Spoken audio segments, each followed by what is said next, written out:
welcome to Healthier Home Live. I am Jen, a fellow Healthier Home products enthusiast.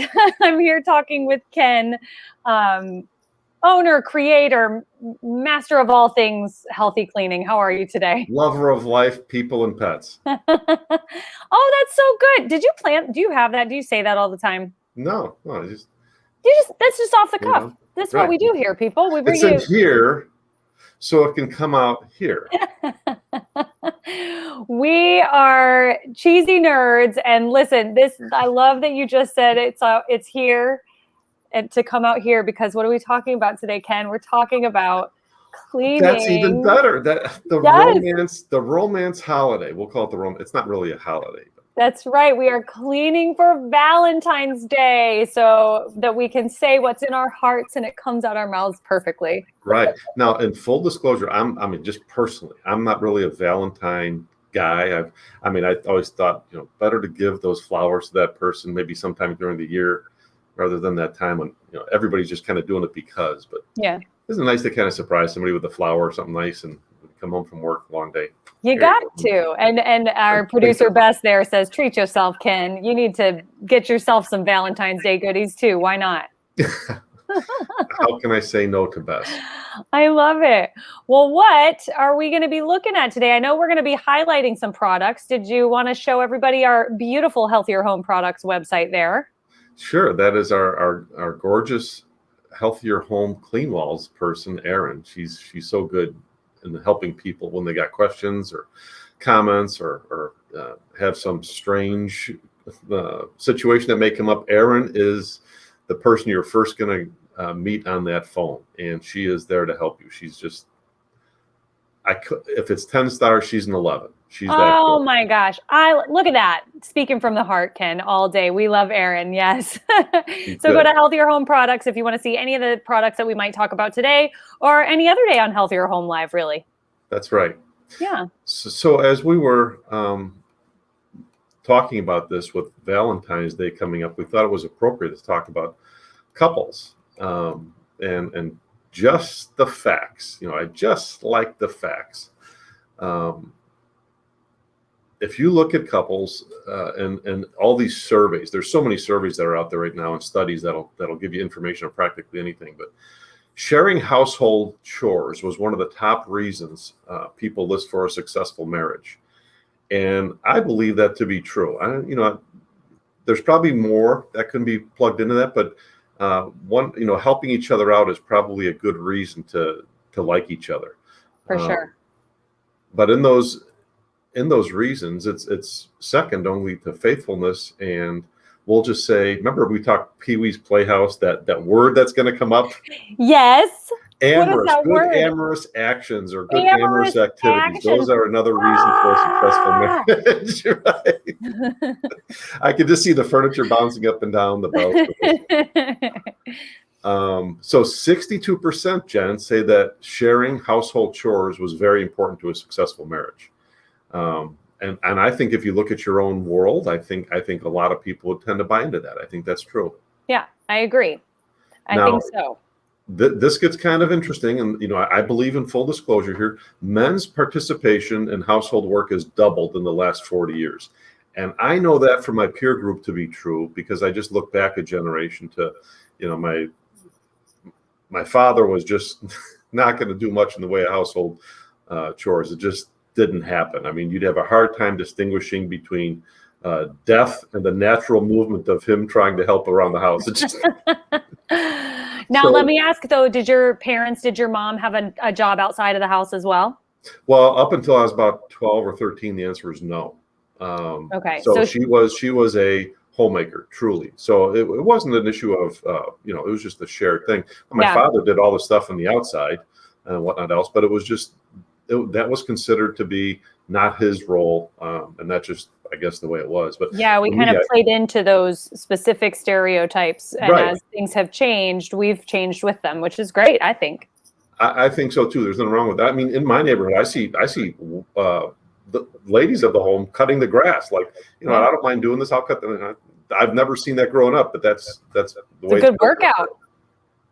So the interesting thing I want to point out here, Jen, though, because even if you understand that over the last 40 years the men's participation has doubled, we are still only doing 33%, and the women are doing 66%. They're doing twice as much still.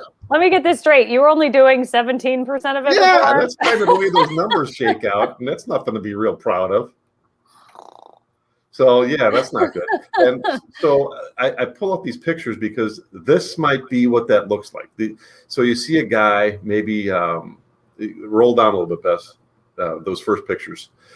You'll see maybe a guy watching TV while his better half has got a dustpan out, or maybe he's playing video games, and when I look at that, I see resentment. I don't see, I see somebody probably resenting the fact that somebody's working and somebody's not working. Yes, agreed. That 100%. So now on the plus side, again, I will go to these surveys and I see over 1,000 couples were surveyed. There's a stat missing here. This was when men do close to 50%, the couples have 39% more amorous. Remember that word, amorous activities.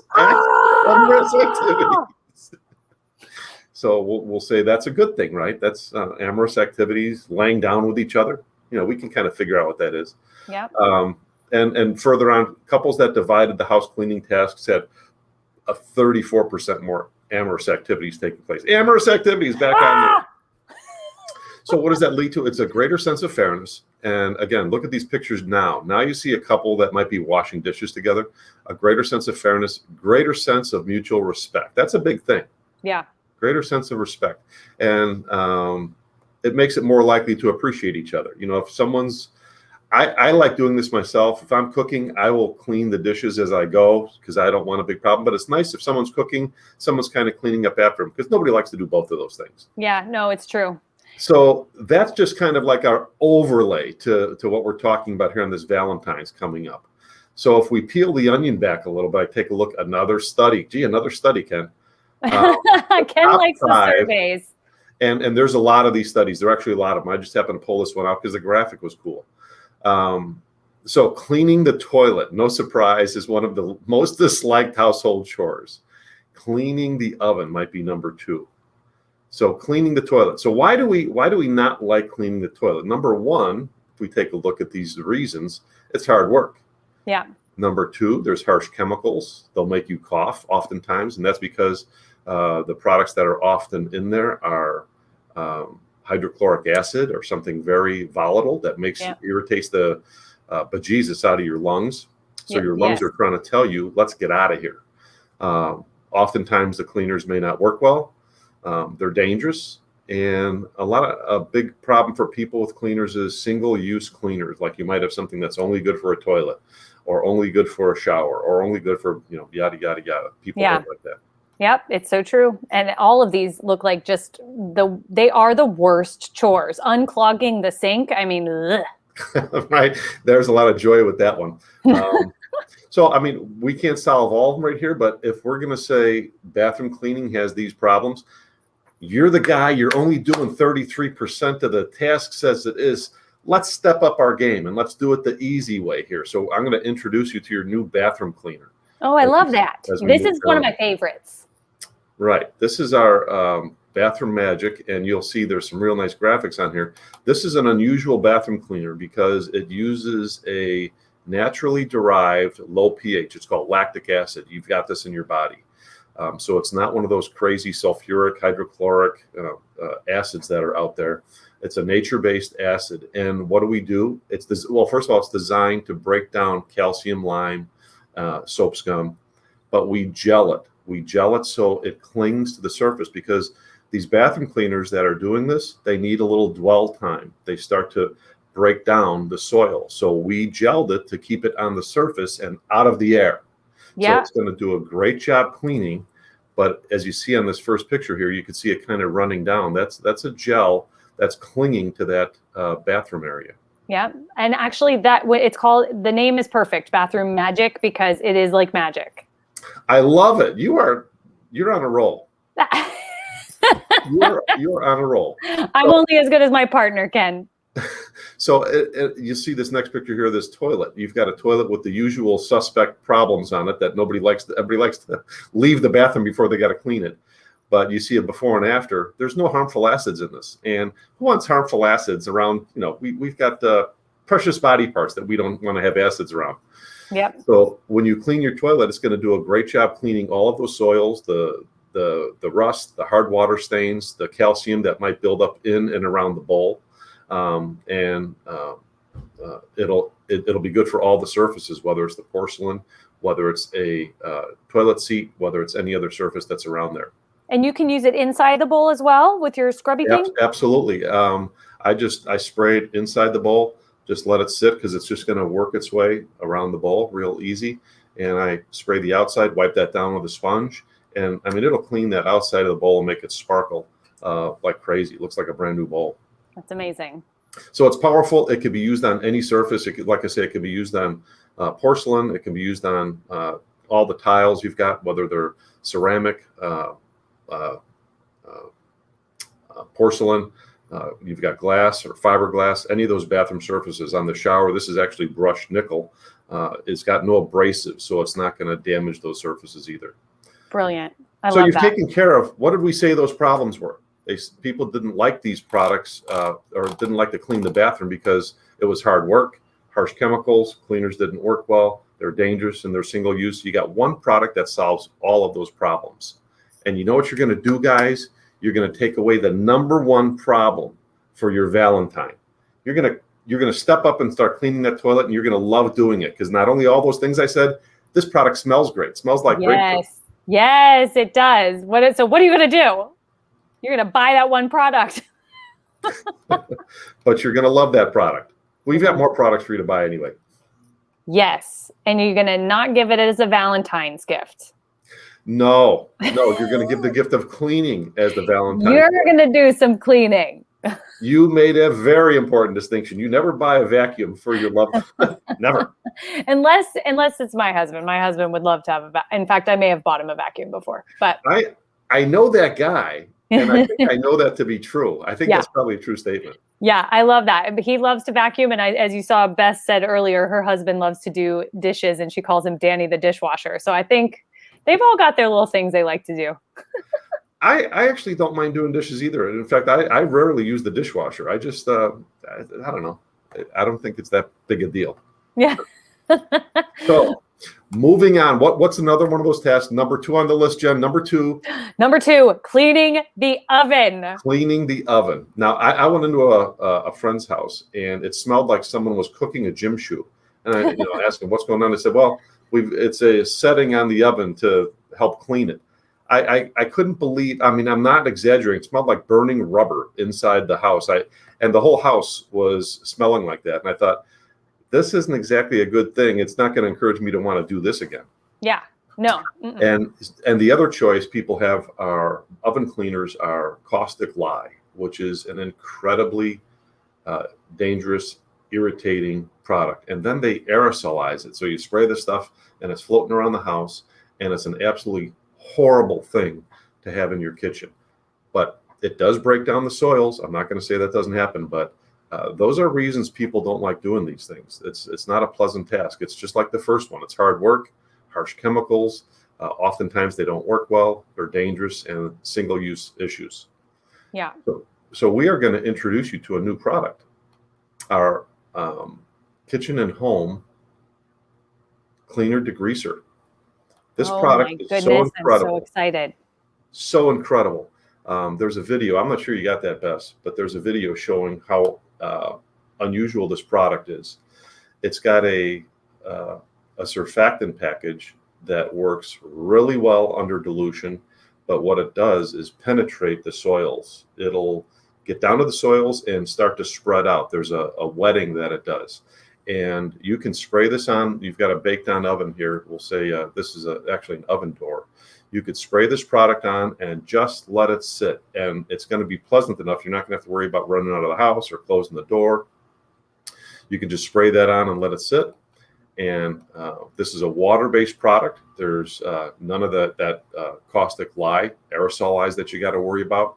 The supercharging breaks down those soils. And with a good agitation, you can scroll down again best to the oven door.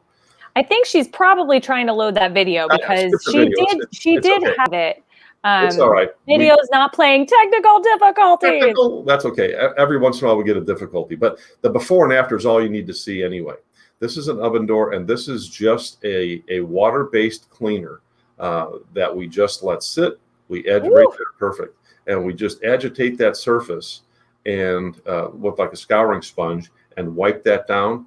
And that's what your oven door is going to look like. Now, this happens to be my oven door. I know this oven door intimately, and I can tell you the reason this builds up. We use olive oil on, we have roasted vegetables almost every night. Okay. So this just builds up in the oven. It is what it is. But once in a while, got to do it. Got to clean this sucker. I need that like stat because I can't tell you the last time I cleaned my oven. Well, you're going to have it without any of the toxic fumes. You're going to have it without the dangerous chemicals. You're going to get a solution to a problem without any of the typical bad players that are in those products. So whether it's the door, whether it's the walls of the shower, whether it's the oven, you'll see that before and after on the same thing without using any of those oven cleaners that are out there in the marketplace. I love that. I think I would tell you that this is actually my least favorite. I'd rather clean the toilet than clean my oven. I think you're right. I would tend to agree with this, and I know everybody's different, but this isn't a favorite thing of mine. And the big problem actually is the weird angle you have to get when cleaning an oven. You know, it's not a particularly comfortable spot to get to. But if you got to do it and it's got to get done, guys, 33% ain't enough. We got to step up our game and get there to at least 50-50. Come on. And our baby girls need some help, and they're going to love us on Valentine's if we take care of these problematic areas. Toilets and ovens are ours. We own them. That's right. That's it. I'm just here to make your life better for Valentine's. That's right. Ken is after helping your heart this holiday. And what might that word be? Amorous activity. Amorous activity. Yes, give that gift of cleaning. I love it. Are we going to keep going down that list? I think we're done. Are we done? No. You've given us all of your information and all the tips. I did. I love it. So run, don't walk. Go to healthierhomeproducts.com and get yourself a magic bathroom cleaner. It is magic in a bottle, I'm telling you. And then the kitchen, tell me again. Our kitchen and home cleaner degreaser. That's right. It's off the hook. Good. It is off the hook. Good. I love it. Love is in the air. Hey, all right. So thank you so much, Ken, as always. Look at this. Oh. Is that how we do that? Something like that? I don't know. There we go. It looked prettier. I always do but that doesn't. Oh, that's another one. Right. But the picture had it the other way. They did. That was smarter. I need to workshop this and bring it back next week. I think this is easier. Yeah. Okay, well, we're going to wish people a happy Valentine's Day. Yes. And hope that they enjoy their amorous activities together. That's right. All right, everybody. We'll see you next week. Thank you, Ken. Bye, Jen. Bye.